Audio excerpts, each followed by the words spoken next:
کیا 1400 سال میں دین صرف آپ اکیلے کو سمجھ آئے، باقی تمام امام، بزرگ، محدث، مفتی، مجتہد سب گمراہ ہیں؟ نہیں، میں نے کب کہا ہے؟ ہم کہتے ہیں کہ اماموں کو جو سمجھ آیا تھا نا، انہوں نے جو آگے سمجھایا نا وہ میں نے سمجھایا. آپ لوگ تو اماموں کو ماننے کے لیے تیار نہیں ہیں. ہم جب آپ کو بخاری مسلم کے حوالے دیتے ہیں تو آپ کہتے ہیں دین کتابوں میں نہیں ہے، بابوں میں ہے. ہم کہتے ہیں پھر کتابیں کس لیے ہیں؟ تو ہمارا کب دعویٰ ہے کہ ہمیں کوئی دین خود سمجھائے؟ میں نے آج تک قرآن کا ترجمہ لکھ کے کسی کے حوالے کیا کہ سر میرا ترجمہ پڑھو. میں نے ہمیشہ یہ کہا کہ بریلوی ہو تو حمزہ بریلوی کا ترجمہ پڑھو. اب حمزہ بریلوی صاحب نے ایاک نعبد و ایاک نستعین کا ترجمہ کیا کیا ہے؟ اے اللہ ہم تیری ہی عبادت کریں اور تجھی سے مدد چاہیں. اب آپ اگر مجھے کہیں گے حمزہ بریلوی صاحب تو بزرگوں سے مانگتے تھے، میں کہوں گا قرآن میں تو انہوں نے جو ترجمہ کیا وہ تو یہ کیا ہے. اب وہ خود اپنے ترجمے پہ نہیں چلتے رہے تو میرا کیا قصور ہے؟ بخاری کا ترجمہ اگر آپ کے علماء نے کیا ہے اور اس میں نماز کا طریقہ رکوع میں جاتے وقت، رکوع سے اٹھتے وقت رفع الیدین کے ساتھ لکھا ہے اور آپ کا ترجمہ کر کے بھی اس پہ عمل نہیں کر رہے، تو سر مجھے کس چیز کا آپ گلا شکوہ دے رہے ہیں؟ منو کو پیٹ دے اللہ دے بندے ہو اور اپنے رو پیٹو. اور میں تو آپ کے بزرگوں کی ترجموں اور ان کی تفاسیر کی طرف لوگوں کو بلا رہا ہوں، آپ نے خود عمل کرنا چھوڑ دیا ہے. تو میرے ساتھ کون سا روندہ ہے؟ باقی میرا مسئلہ 179 انجینئر محمد علی مرزا عوام الناس کی عدالت میں جو آپ کے ساتھ ہی 20 سوالات ہیں، اس میں اس پہ بڑا کھل کے بولا ہوں. آج میرا اتنا ہی کافی ہے. کیا ایک چھوٹا سا عرض کیا ہے، نہ میں وہابی نہ میں بابی، میں ہوں مسلم علمی کتابی، بس یہ لے لیں. آخر تمام مکاتب فکر کے علماء کیا پاگل ہو چکے ہیں جو کہہ دیتے ہیں کہ انجینئر محمد علی مرزا کو مت سنو، اس سے بچو، یہ گمراہ ہے، اس کی اور آپ کی اردرمی کی انتہا ہے کہ آپ اس کے باوجود یہ بھی کہتے رہتے ہیں کہ تمام علماء کو سنو. آخر آپ کی اس جنگ میں عام آدمی کرے کیا؟ عام آدمی یہ کرے کہ پہلی تو بات ہے وہ یہ دیکھے کہ ہٹ دھرم کون ہے. ہٹ دھرم وہ ہے جو یہ کہہ رہا ہے کہ میرے علماء کے علاوہ کسی کو نہ سنو، یا وہ ہے جو کہتا ہے بھائی سب کو سنو، خود دیکھو کہ کون صحیح بات کر رہا ہے. آپ بھی ذرا مجھے بتا دیں ایک مہذب معاشرے کے اندر بریلوی کہتا ہے جی میرے علماء کو سنو، دیوبندیوں کو نہ سنو. دیوبندی کہتا ہے میرے کو سنو، بریلوی اہل حدیث شیعہ کو نہ سنو. اہل حدیث کہتا ہے میرے علماء کو سنو، شیعہ کو نہ سنو، بریلوی کو نہ سنو. شیعہ کہتا ہے میرے علماء کو سنو. سر انجینئر صاحب کہتے ہیں سب کو سنو، اس کے بعد خود پڑھو تو آپ کو پتہ چلے گا کون سنی ہے کون ٹنی ہے. جو پڑھ پڑھا کے بکش مسلمان ہیں وہ سنی ہے اور جو نان بکش مسلمان ہیں وہ ٹنی ہے. تو یہ تو ہماری سچائی پہ ہونے کی دلیل ہے کہ ہم لوگوں کو کہہ رہے ہیں کہ سنو.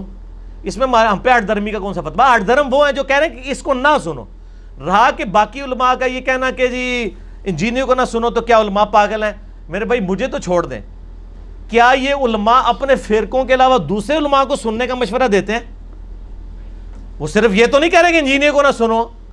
وہ اگر کوئی بریلوی ہے تو وہ یہ کہے گا کہ آپ دیوبندی علماء کو بھی نہ سنیں، اہل حدیث کو بھی نہ سنیں، شیعہ کو بھی نہ سنیں اور انجینئر محمد علی مرزا کو بھی نہ سنیں. میں اکیلا تو نہیں ہوں، میں اسی وجہ سے کہنا 99 قتل تے تسی بھی کیتے ہیں، ٹھیک ہے نا. میں تو سارے زندہ کرتے ہیں، میں کہا جی سب نو سنو. ہمیں یہ کانفیڈنس ہے یہ سب کو سنتے ہیں نا، ہمارے پاس آتے ہیں. ہمیں جب کوئی آگے کہتا ہے نا وہ مسلم شریف میں ایک حدیث ہے گھوڑوں کے دموں والی رفع الیدین کے خلاف، ہم یقین کریں لڑیاں ڈالتے ہیں کہ یار یہ شکر ہے اس کو اس کے مولوی نے یہ حدیث بتائی ہے، اب ہم اس کو مسلم شریف اس کے مولوی کا ترجمہ دکھائیں گے، اے مولوی سے گھاٹا فٹ ہو جائے گا جا کے. کوئی یار یہ تو سلام پھیرتے وقت تھا، اس پہ باقاعدہ باب ہے، امام نسائی کا باب، امام ابو داؤد کا باب، امام نبوی نے مسلم شریف میں باب باندھا، ابن حبان کا باب. میرا ایک وہ گھوڑوں کی دموں والا ایک کلپ بھی آ چکا ہے، تو وہ خود بخود پھر شروع کرے گا، ٹھیک ہے نا. اس لیے ہم بھیجتے ہیں، انشاءاللہ آندہ بھی بھیجیں گے، ہمیں تو اعتماد ہے. یہ تو ان کو ہوتا ہے کہ جناب وہ کہیں چندہ دوسرا یہ ہے کہ ہمیں چندے کا بھی کوئی خطرہ نہیں نہ ہوتا، ہم نے تو لینا نہیں ہے. میرے پاس لوگ یقین کریں لاکھوں روپے آفرز کرتے ہیں آ کے، ہم کہتے ہیں میرے بھائی اپنے ہی وہاں پہ دیکھیں کسی کو دے دیں، ہمیں نہ اس فتنے میں آپ ڈالیں.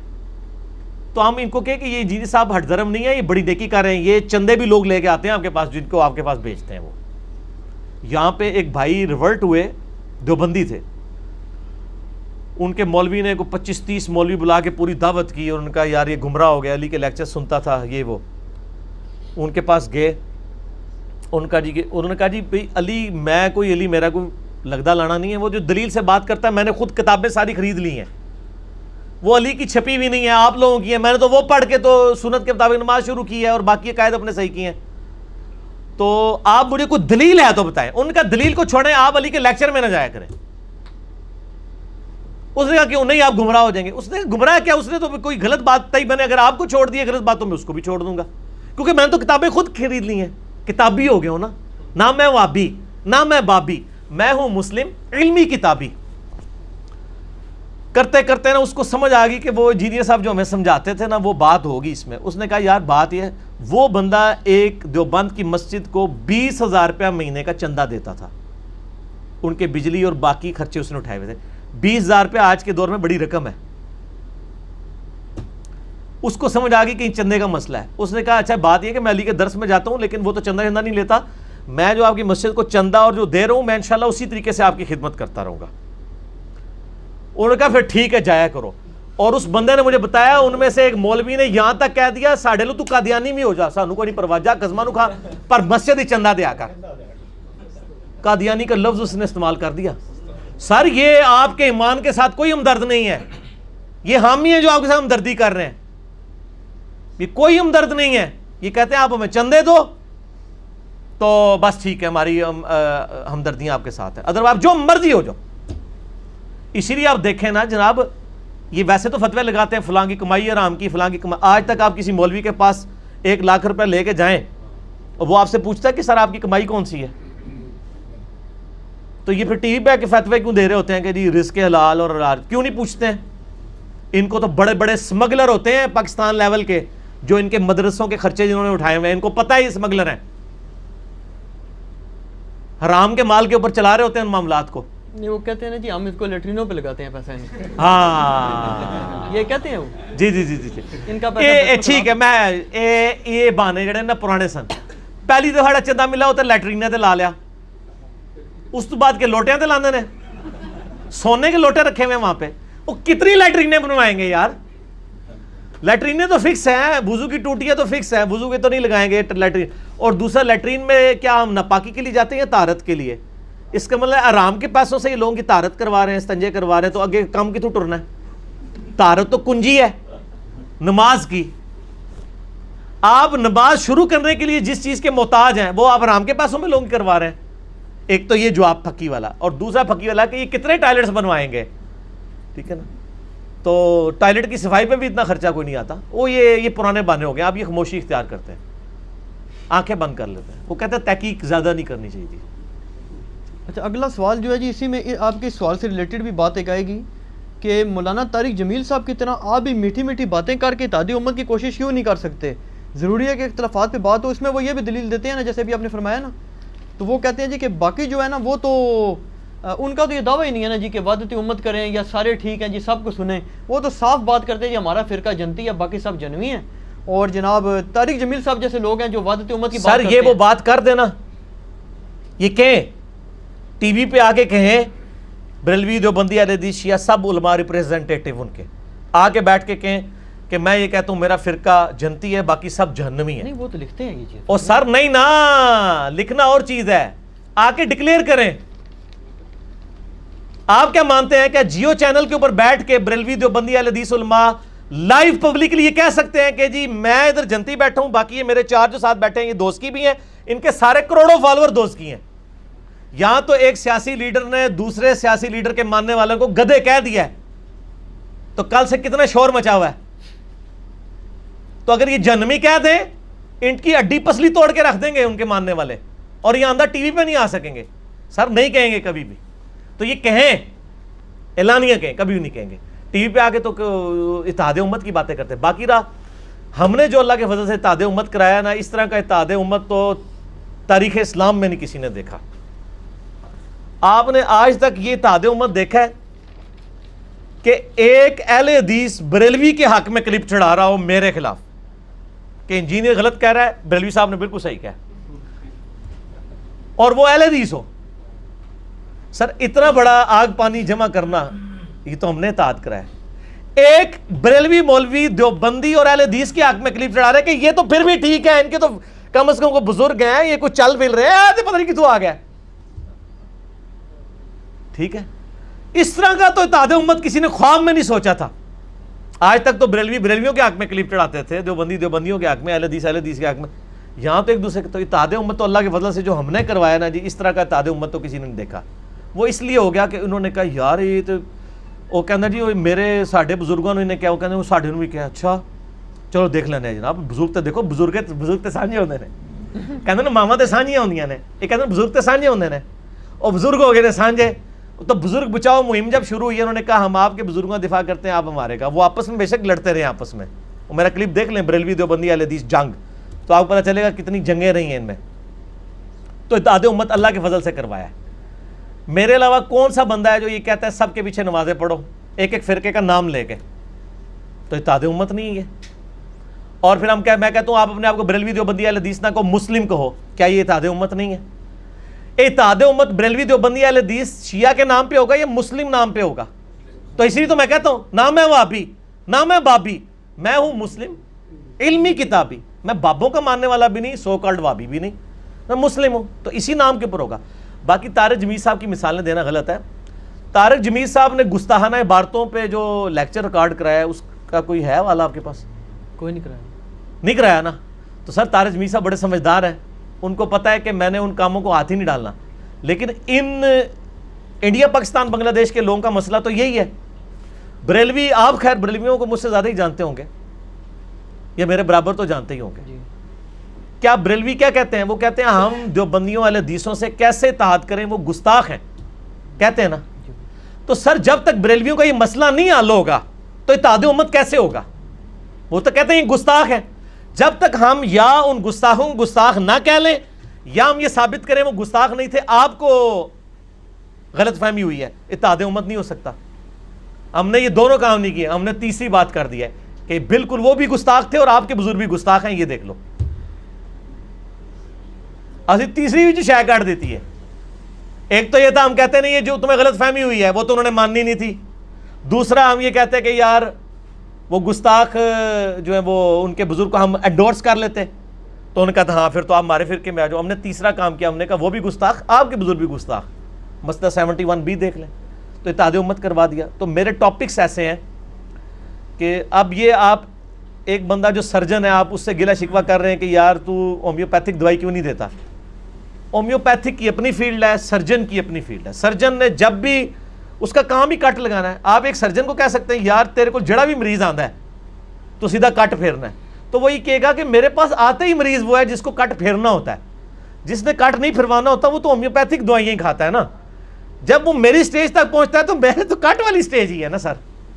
تو یہ سرجن والا کام ہے ہمارا, تو ہماری تو مجبوری ہے.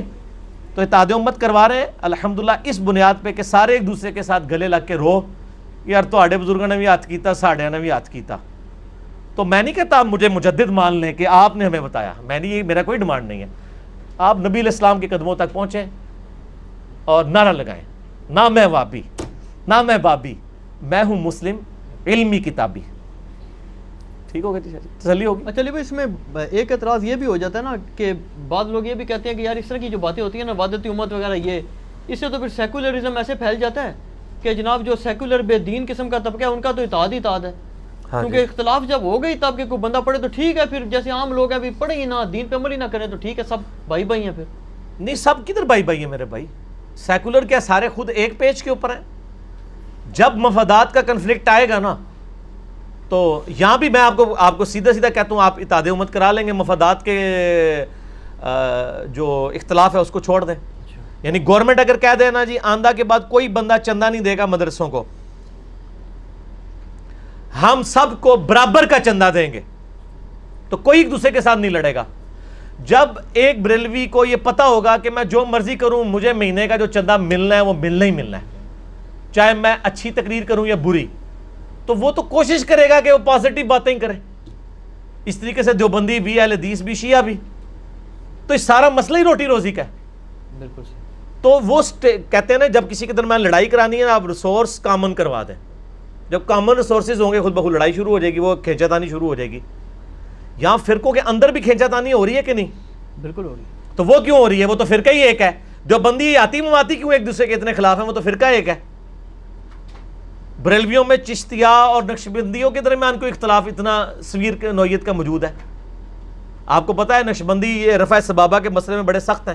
غلام سعود سعیدی صاحب نے لکھا ہے کئی مسجدوں سے لوگوں کو یہ نماز میں انگلی اٹھانے کے اوپر اٹھا کے اپنے پھینکا ہے انہوں نے, اپنے بریلویوں کو, کیونکہ شیخ احمد سرندی اس کو غلط سمجھتے تھے, وہ نقشبندی نہیں اٹھاتے ہیں.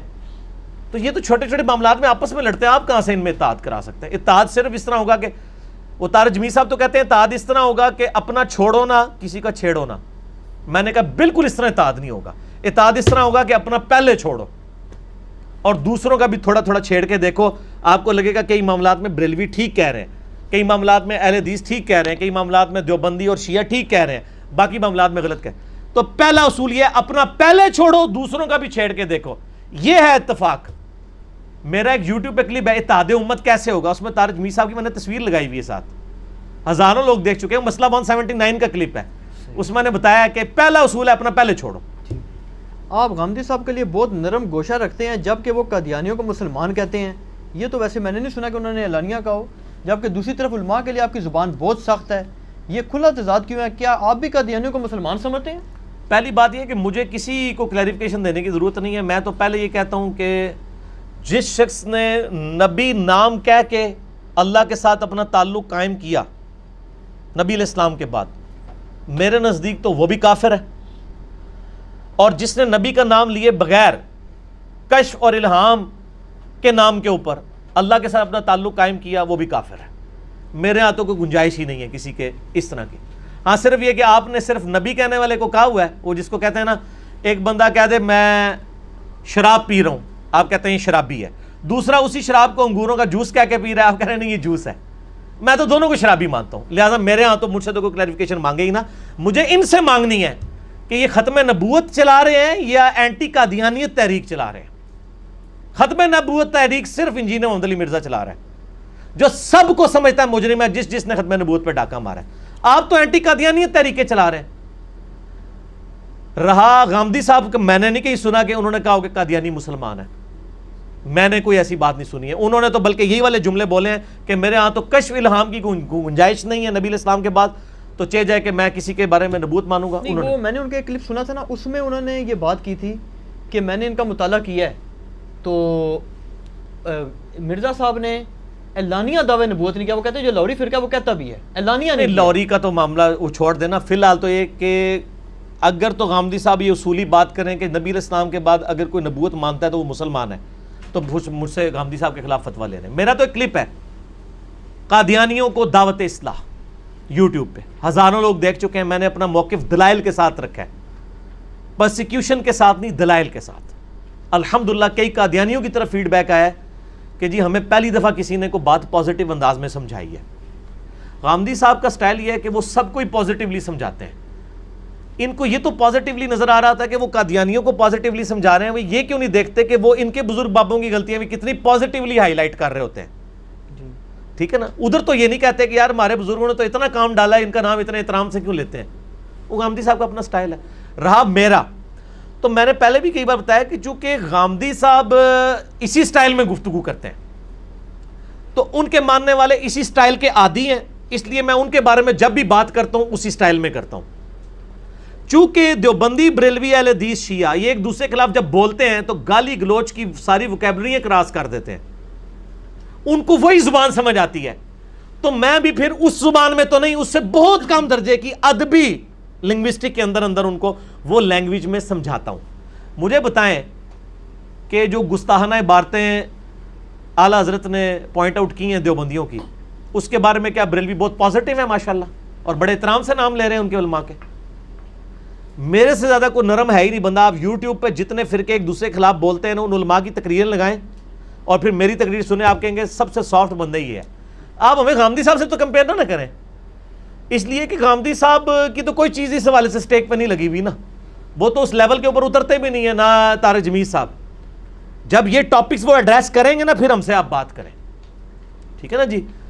جن لوگوں نے اپنے ناموں کے کلمے پڑھوائے ہیں ان کو جب وہ ایڈریس کر رہے ہوں گے نا, نہیں یہ اس میں انہوں نے کیا ہے نا, کیا شاید آپ نے کلپ نہیں دیکھا, انہوں نے اس پہ پوری سیکوینس وائز چلے اور غالباً ان کی سلسلہ وار سیریز تھی. تو کیا مان لیا اس کو, چھوڑ دیں. میں آپ کو بتاتا ہوں نا, وہ حاضرین اسی طرح ہماری طرح بیٹھے تھے, وہ باتیں بیان کرتے رہے بڑے بڑے بزرگوں کی, انہوں نے فتویٰ وغیرہ کوئی نہیں دیا. اینڈ پر غالباً ایک بندہ مسکرایا اور بولا غامدی صاحب ان سے, انہوں نے کہا جی اب میں کچھ نہیں کہہ رہا, اب آپ خود بات کر رہے ہیں. انہوں نے کہا مرزا صاحب تھوڑا حد کو کراس کر گئے ہیں, باقی باتیں تو آپ کے بزرگ کرتے رہے ہیں. لیکن سر انہوں نے بھی یہی بات کی کہ بزرگ باتیں کرتے رہے. میں آپ کو بتاؤں, غامدی صاحب سے میری ملاقات بھی ہوئی ہے, بہت انٹلیکچوئل آدمی ہے. میرا ان کے خلاف لیکچرز بھی موجود ہیں داڑھی کے مسئلے میں, حیات مسیح مسئلے میں.